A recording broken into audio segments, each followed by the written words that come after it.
everyone and welcome to my YouTube channel. I'm Adalina, a self-taught watercolor artist and illustrator based in Italy, and my favorite subjects are female characters. So today I'm going to share with you some tips about how to improve your watercolor portraits, how to obtain more realism and depth in these portraits, and we're going to use some very convenient tools like Artisa watercolor pads and other watercolor brands.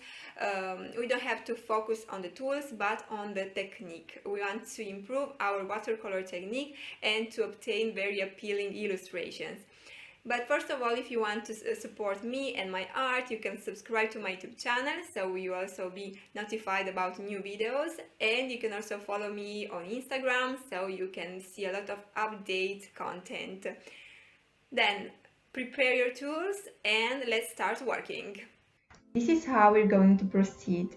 On the left side, I'm going to paint as a lot of beginners do, while on the right side, I'm going to paint as I do, and I'm going to share with you some tips on how to improve your portraits. On the left side, I started the skin color, and as you can see, I don't test it before.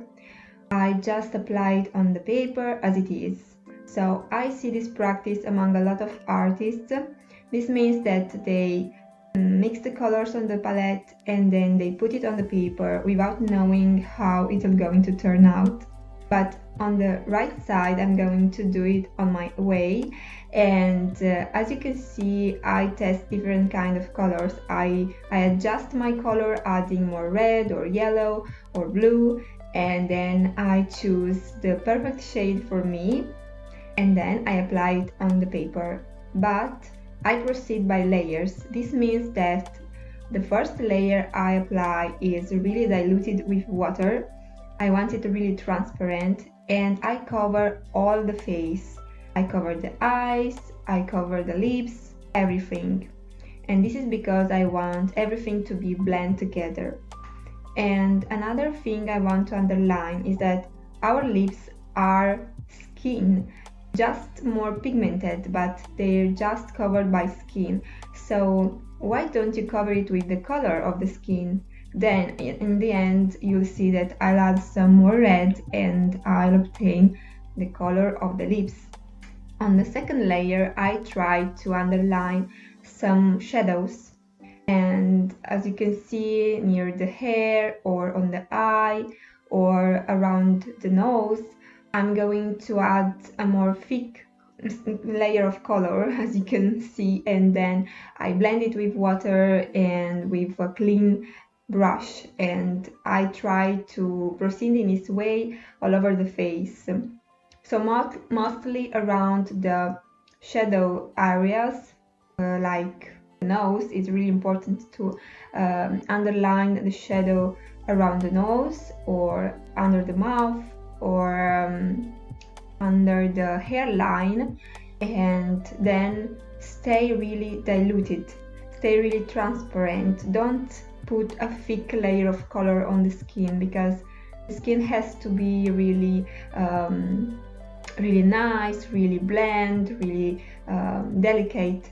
And as you can see, we'll do another layer of a color. I'm on the third layer now, and I want to add more depth and more realism, and you can obtain these characteristics only with layers, a lot of layers of color.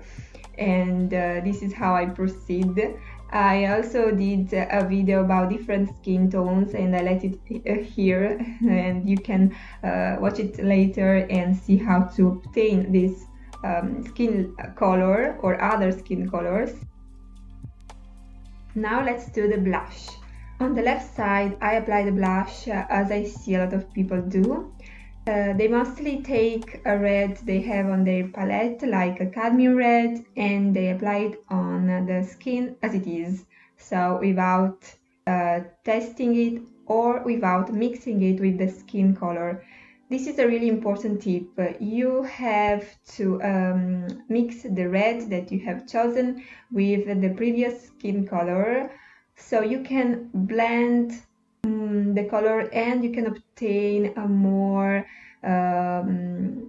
realistic skin. So we don't have like really red cheeks, and we don't have some unrealistic red on our skin, but our redness is mixed with our skin color, and this is important to do in order to obtain this kind of nice and bland skin.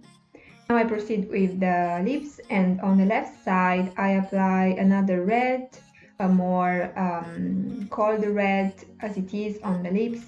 As I said before, on the left side I let the lips like without color, because most people do this, while on the right side I mix the color again with our skin color, and then I apply it in more layers on my lips.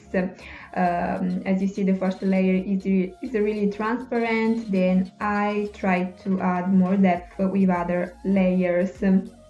Now let's do the shadows, which are really important, and again, on the left side I don't mix the color of the shadow with my skin tone, but I add it as it is.